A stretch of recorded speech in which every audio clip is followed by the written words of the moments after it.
This is the Horse Radio Network. This is episode 1175 of Horse Tip Daily, your almost everyday morsel of helpful hints, useful facts, and practical techniques for horse folks. Brought to you today by Kentucky Performance Products.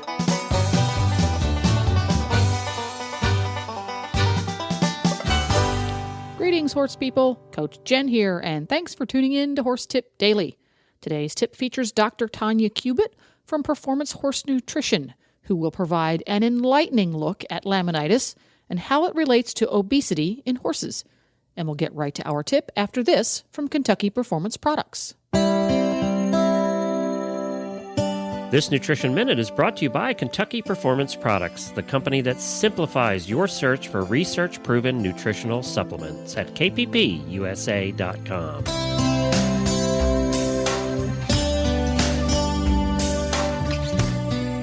Spring is here, and so are pastures full of luscious green grass. Spring grass is high in vitamins, minerals, and sugar. Most horses have little problem adjusting to the changing sugar levels found in spring pasture, but for at-risk horses, grazing on sugary grass can lead to big problems such as colic or laminitis. By paying attention to daily temperatures and following a couple of simple rules, you can limit your horse's access to such sugar-laden grasses. In the spring and fall of the year, limit grazing or stop it completely when daytime temperatures are warm and nighttime temperatures are below 40 degrees Fahrenheit. Under these conditions, the grass produces sugar during the day and it stores it in its leaves.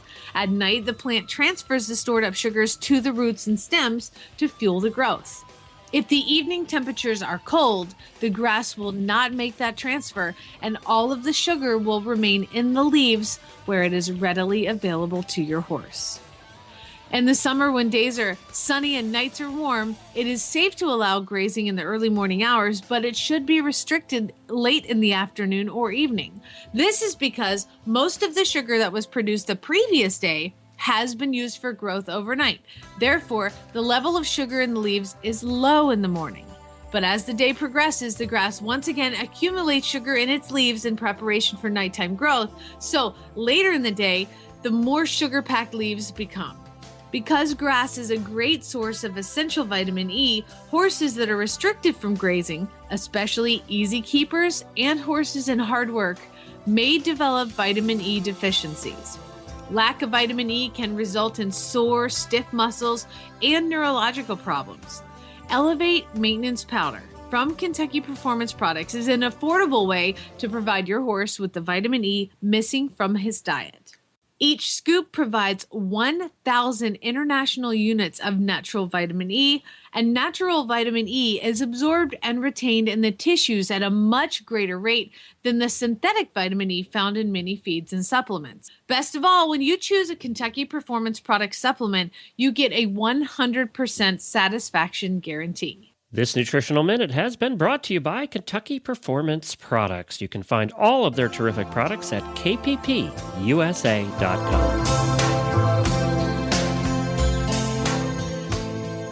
And again, I would love to welcome to the show Dr. Tanya Cubitt from Performance Horse Nutrition, who is doing some tips for us right now on diseases and conditions that your horse is very likely to have trouble with because he's fat. So what is it going to be today? What are you going to terrorize us with today, Dr. Cubitt? Oh, no terrorizing, but glad to be back. You know, last time we talked about obesity, and I figured it would be good to follow on with disorders that occur in horses as a result of them becoming obese. So today we're going to talk about laminitis. And your horse actually doesn't have to be obese to get laminitis, but in the large portion of horses that get laminitis, it comes from being obese, becoming insulin resistant, and then going on to laminitis. So I always start out with, I try to break it down, like what is it, what are the symptoms, causes, and how do we feed the horse? So a lot of people realize that laminitis occurs in the feet of the horse, If I was standing in front of the audience and giving a little demonstration, I usually use my hands to demonstrate. So it's an inflammation of the laminae in the foot. Like any itis, tonsillitis, tendinitis, it's inflammation of the laminae. And what are the laminae? Well, if you think about if the bones of the horse's leg go down and end in the bottom in the hoof in a little bone that looks like the hoof, and it's called the coffin bone or pedal bone, depending on what part of the world you're from. We'll continue to call it the coffin bone. And there are little finger-like structures that hold that coffin bone and the hoof wall in place so that it doesn't just fall out the bottom of the horse's foot. So these laminae are tiny finger-like structures that interlock and join the coffin bone to the hoof wall, suspending it there, and also providing a lot of nutrition. There's a lot of tiny, tiny blood vessels that are in that laminae. And so if we get anything that causes some kind of inflammation in these little laminae, we call that laminitis. And there are a whole slew of different things that can cause inflammation in these tiny fingers. Because you think, we've got 1,000 to 1,500 pounds in most of our average horses sitting on 4 tiny feet and even more minute micro little fingers holding everything together. So whether it's the horse ate too many sugars and starches, pasture-associated laminitis is a huge issue, being overweight, whether they ate a weed or had retained placenta, some kind of reaction to a drug. I mean, there's a lot of different causes, but pasture-associated laminitis, or this influx in sugars and starches, horse being overweight, is one of the most common causes. If we progress a little further and the inflammation damages the laminae, then those little finger-like structures will die, not holding the coffin bone in place, and so then the weight of the horse will push the coffin bone downwards. So you may have heard, your vet come out and do x-rays or radiographs and say, well, you've got a certain degree of rotation. That rotation is actually how far down the coffin bone has rotated, because there's no support. There's nothing holding it in place.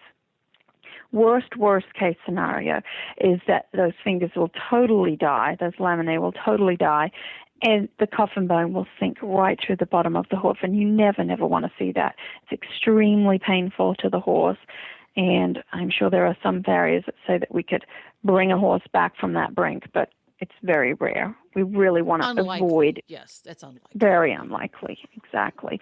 And a lot of money to try and fix that. So if we can avoid it. So symptoms that you see in a horse, and most of us are pretty familiar with the fact that there's pain in the hooves, heat in the hooves, so the horse will actually lean back. Typically, we'll see it a lot of times in the front feet. If it really progresses, sometimes we'll see it in the hind feet, but they're really leaning back, trying to take the weight off those feet because it's really quite painful. If you buy a horse and you want to tell whether it may have suffered from some kind of laminar damage in the past, you can actually look for rings in their hoof wall, may indicate some kind of hoof trauma, may not necessarily be laminitis, but that's one of the causes for these rings in the hooves. Some people even call them founder rings. Heat. As I said, heat in the hooves, because anytime you have inflammation anywhere in the body, it causes heat.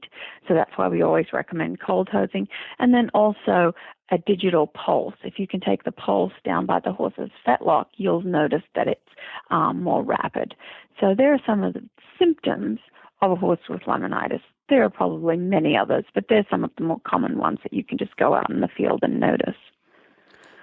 So when it comes to laminitis, there are many, many, many things that can trigger laminitis. When a horse is severely overweight, obese, is it simply the weight that commonly causes it, or is there also frequently a metabolic issue underlying in that? In other words, he's overweight, yes, but there's something else that's gone wrong inside of his system that's a contributing factor.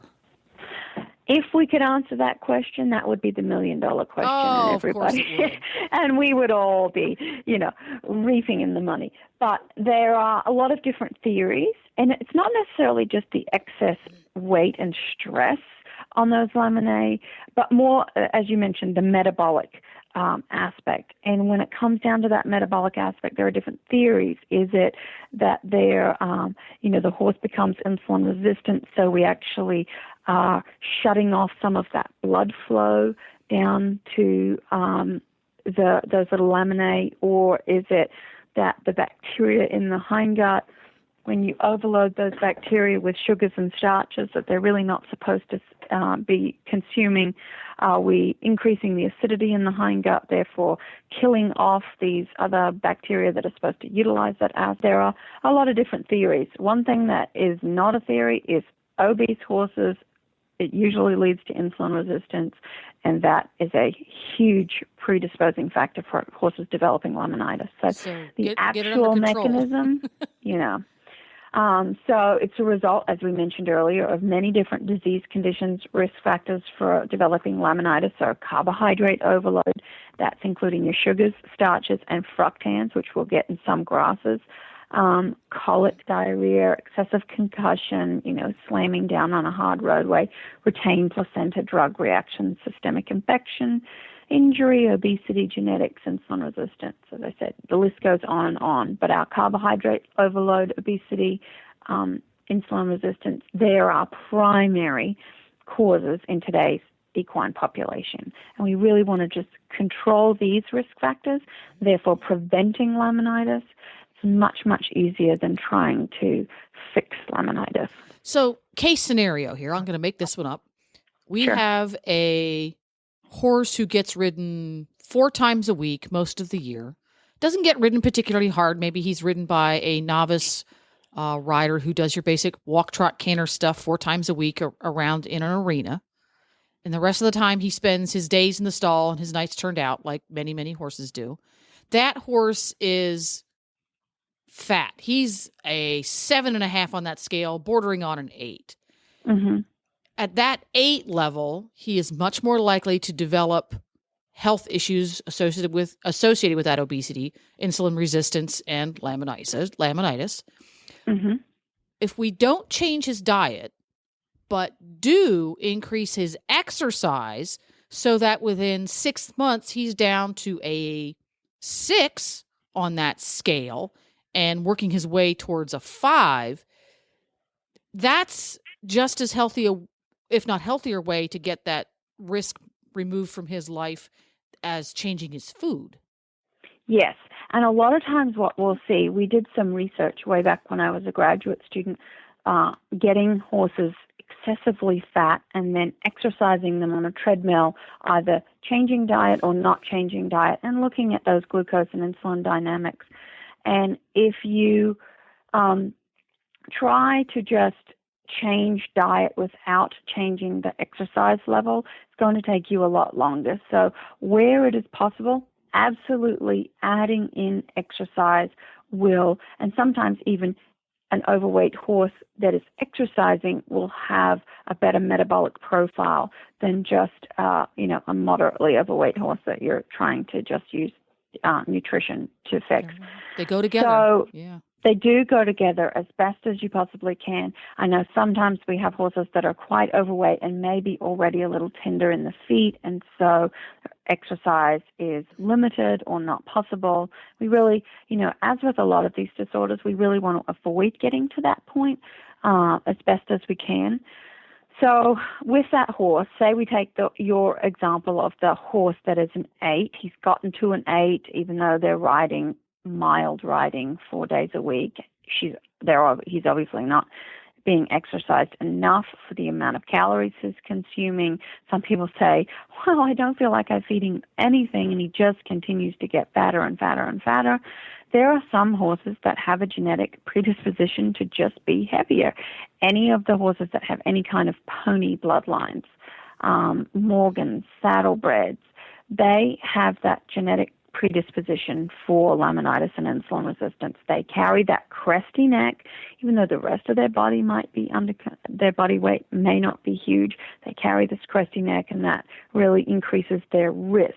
So if you said to me you had two different types of horses in that same scenario, the one that doesn't have a huge neck, then we can just slowly work away at that. The one that does have a crusty neck, I would immediately be very, very critical of the program, the management program. Make sure that we're not turning him out to grass. Make sure that we've got him on a low sugar starch diet, less than 10%. When you look at your feeds, you want to make sure that you're getting less than 10%. Hay, getting hay tested, really getting that horse's weight under control, because that horse is much more likely to develop these other metabolic issues than our horse that's an 8 but has no crest. So you kind of have to read into it a little bit as well. It's not just obesity, it's where they lay down that fat, and certain breeds are more predisposed. There we go. And once again, you get familiar with your horse's background, with the weight scale. And for folks who have nutrition questions, where can they find you? They can find me at performancehorsenutrition.com on the internet.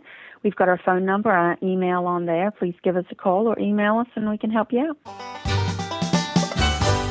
Well, there you have it, everybody. Make sure to have all of your favorite Horse Radio Network shows with you wherever you go by downloading the free Horse Radio Network app for iPhone or Android. Just go to your app store and search Horse Radio Network. You can also subscribe via iTunes. You can find links to today's guest as well as lots more tips at horsetipdaily.com. This is Coach Jen, and I'll be back again soon with another tip. Until then, go ride your horse. The Horse Radio Network and the Horse Radio Network hosts are not responsible for statements of guests or their opinions. Use your own judgment when listening to the tips provided by the experts on Horse Tip Daily.